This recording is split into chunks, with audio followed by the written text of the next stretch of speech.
tariff barriers are becoming the fashion of making it difficult to do trade across the world. People don't, put tariffs up. They just make it inconvenient for you to do business. And then you don't need to go very far. Within our own borders of East Africa, a truck stays there for 1 day, 2 days. As a non-tariff barrier, somebody will say, well, why do I do business in this country, or why shouldn't I just go somewhere else? So I think for selected products, of course, there are certain tariffs, if for nothing else, to make sure that governments collect revenues. But as East Africa alone, we have reduced our tariff bands to only 3. 0 for raw materials, if you are manufacturing, 10% for intermediate products, and 25% for finished products. Those are the tariffs that only those 3 bands. There used to be hundreds, many years back. And so those are ways of actually making sure that people understand, easy for people to do business, and transparent for everybody to have clarity. What's happened is that the regional banks are now realizing they have to take a leadership role. In the past, we relied a lot more on other banks, maybe foreign banks who had a bigger presence. But now the regional banks from East Africa, especially Kenya, have decided that you have to create a leadership role as banks. And we've even seen other banks like Tanzanian banks, CRDB, now opening up in Burundi. So we are seeing it becoming our trend of more banks thinking that they should open up the trade flows, payment flows, and also credit for the region. The key bottlenecks that hamper intra-regional integration and intra-regional trade have so much to do with the policy-related constraints. And to hear the political commitment from the EAC, especially in pushing forward, removing the barriers, making it feasible to identify resources to make the necessary investments on infrastructure and especially on transport, I think is one clear indication that once there is political will and commitment, things work.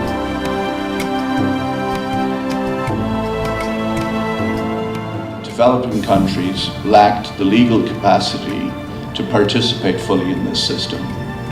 So by the late 1990s, there was a movement underway to provide developing countries with increased legal capacity so that they could not be disadvantaged by this system. So that if developed countries were to bring disputes against them, they would be able to defend themselves. So if other countries were negatively affecting developing countries' rights under the agreements, developing countries would be able to pursue disputes and defend their rights. And just by way of comparison, for example, in the European Commission in Brussels, they have 15 or 20 lawyers working more or less full-time on WTO matters. So if anyone in the EU needed legal advice on WTO law, they could just go down in the hall and get it from these 15 or 20 lawyers. If you look at the INDCs and you do an assessment of how the implementation of the INDCs would change really the situation with respect to emissions, what you find out is that by 2030 we will continue to have a very big gap. So in technical numbers, emissions will continue to increase by 3.7 gigatons of CO2 equivalent, which would leave us at, again, something like 2.7 degrees above pre-industrial levels in terms of climate.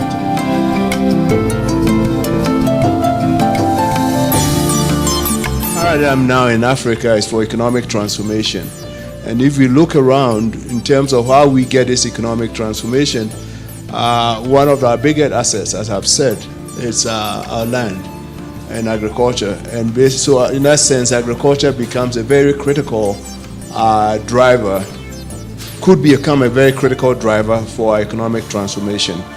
We could use it to add value to what we produce, to diversify the types of products that we produce, and also to use it as a starting steps into industrialization through agro-processing. So for Africa, agriculture is very important. Agriculture is very important for many African countries. At the same time, agriculture is not all that important for many higher income countries.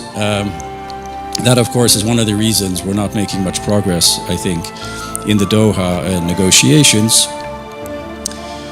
If you think about where we are today relative to where we were in 2001, clearly the number of countries that have kind of dramatically changed their agricultural policies, there's been a lot of change on that front, right? When the negotiations started, it was very much a focus on the EU and the US and Japan, a very kind of traditional agenda in the sense that it's been around for many decades, trying to reduce trade distorting agricultural support to farmers in those countries. Where we are today, we have a number of emerging economies that are also very actively supporting agriculture, and that is, of course, as all of you in this room no doubt know, that is one of the reasons why it's become very difficult to actually move forward. What is stopping us from doing what we already know? I think we need to challenge ourselves as Africans and start looking at why we are not getting further. We have been talking about intra-African trade. I know that, of course, it's very expensive. We need to all look at infrastructure. This, we have started talking about it for a long time. I think the time for talk in Africa is now over. We want to see action. And our partners, the Western, have been here. We are talking. I think this is a very good start. That people are talking with one another. We have time to discuss, to talk. But we want to tell them, and we want to tell our partners from the Western world that we are ready to do business. What we want to do is to partner with you. And we want to do a win-win situation. We want to win together. It's only Africa which is growing at a higher rate economically. And also, our population is rising day by day. We know that by the end of this century, Africa is going to constitute 40% of the population of the world. So this is where the market is. So we are calling our Western partners, come and invest. We want to facilitate your investment. We want to discuss those issues and we invest together. And I'm sure this is the way forward for all of them. I think the TFA could actually play a significant role in boosting agricultural trade, and not just exports, but also imports. I think the import dimension often gets neglected, but African farmers need to improve their productivity. That means they need access to seeds, to fertilizers, all of which are often much more costly than they could and should be. Trade facilitation can lower those costs, and that can help. At the same time, I think it's important to keep in mind, as was discussed in the session we just had, is that trade facilitation is also very much a domestic agenda. And essentially you need to connect farmers to markets. And if they're not connected to markets, the trade facilitation agreement is not going to do anything for them. So there's a big domestic trade facilitation agenda which complements the agreement. Yeah, on side of farming, it has become great and very important to me with my people. Because as we come out from this place, we are now to engage the machineries for small farmers. We have started off, but we have nobody just to give us knowledge. Now, this thing is very important to somebody like me, to small farmers like us, because we are now to work it out.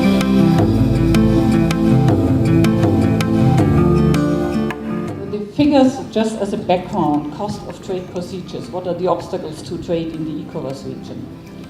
The cost of trade procedures are very high in the ECOWAS region, but there is a big difference between member states.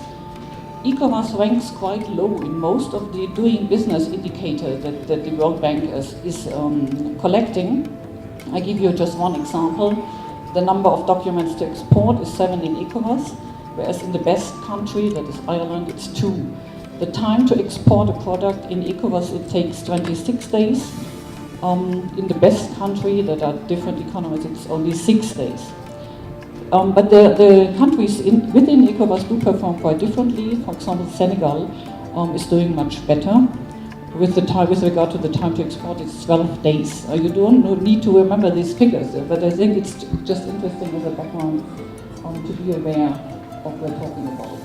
2010, the GF was established with a view to facilitating trade flows, facilitating clearance procedure and release of consignment at our various ports, land, cross-border trade facilitation, the airport and seaports. Our first finding during the trade facilitation visits we made was that many things were not all right.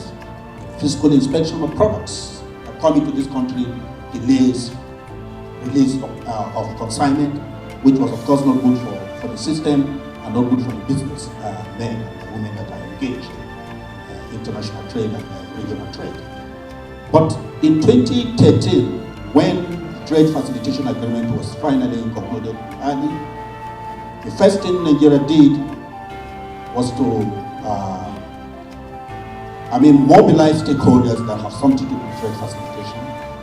As I speak, we have what is now called the National Committee on Trade Facilitation based on the provision of the TF agreement as such should be established at national level. It's a 25-member committee. We look at the areas of commitment in that agreement, and we agree that about 28% of the measures that need to be implemented should come under category A.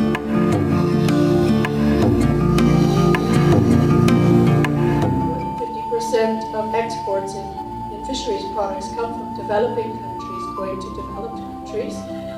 But at the same time, the evidence shows those same countries are importing low-value fish, small fish that are considered trash fish, but they actually have more micronutrients, more value nutritionally than the fillets. So they're actually bringing in lower cost fish that have higher nutrients.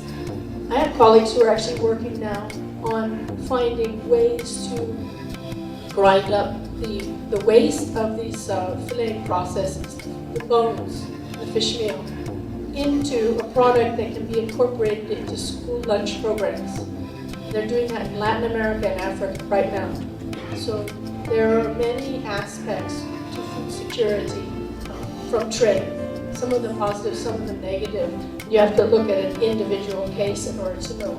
Well, I guess the sort of knee-jerk reaction is similar to many other people, is the potential dangers of GMO and the potential dangers of one extremely powerful multinational corporation. I think there has been sufficient now resistance and debate to at least have the issue discussed at the highest level, which is important. But I think it's an issue which has to remain at the highest level. And I think, for example, the way that the European Union has been handling it is a much more cautious attitude to GMOs is the way I would recommend going. We were in Bali, and when the trade facilitation issue was at its peak, and we had a platform through the TDS to be able to provide an African perspective on the issue.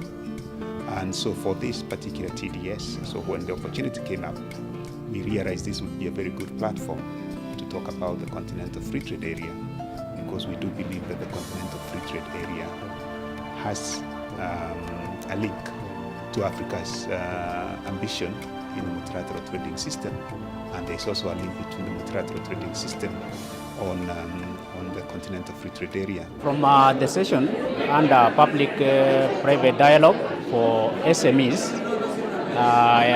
I was able to pick the facts that strong public-private dialogue plays a key role in strengthening efficiency and productivity of SMEs, and particularly those SMEs that are engaged in linking the value chain actors.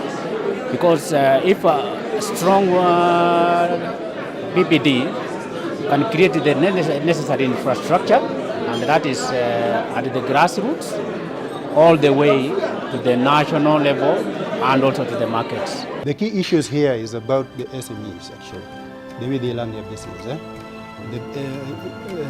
About SME is very interesting because most of them, they don't survive. The cycle of an SME actually is very short, maybe 3 years or 2 years or so. Then I learned one thing, that there is always you can restart your business by learning what actually you have failed and what you can do towards that. The other thing is about information. Information is key. There's so much information as SMEs that we don't get actually, simply because we think our businesses are very small and we don't want to expose our business to authorities and stuff like that. You get me? So it's very, very important when we join an organization like KEMSA and wherever that you'll come out, say your problems, and they'll help you out in getting some of this information. Does trade have anything with climate change? Of course, yes. Because any trade transaction has some production processes behind it. And these production processes are associated with emissions. And that has implications for climate change. That's the question. And there has been a study by IPCC which says, economy-wise, there are a number of activities responsible for climate change in different ways. For example, the production of electricity, for example, accounts for 25% of total global emissions. Agriculture in the second place, 24%. Transport, 14%. Industry, 21% global emissions. So there are different types of economic activities that have implications on climate change. They influence climate change differently. Also, the impact of trade in climate change depends on basically three factors. One is the scale of economic operations, the scale of output, business, and so on. The second is composition of trade, what area are you focusing on. Some of the sectors are more energy intensive, some others are less so. So the composition of sectors is important. And finally, the technique is important. Which techniques are you applying? I think there has to be more flexibility. I think there has to be a willingness to engage with creative and innovative solutions, because we can't keep repeating the same thing and expecting different results. On the African continent, speaking about African countries ourselves, trade integration is huge and necessary. Trade facilitation is essential. You just talked about some of the issues. Ease of doing business around the continent is much easier. You go into the EU for business, you need one visa and then 27 countries. But you come to Africa, every country you need a visa, most countries. Some countries are trying to do visa on entry, and then you have the regional blocks. But I think the AU is trying to take steps. The Continental Free Trade Area negotiations are on, and we really need to politically engage and make sure that it's a reality strategically to improve the lives of people. Really, it's about improving lives and poverty alleviation. It's a serious, we need the political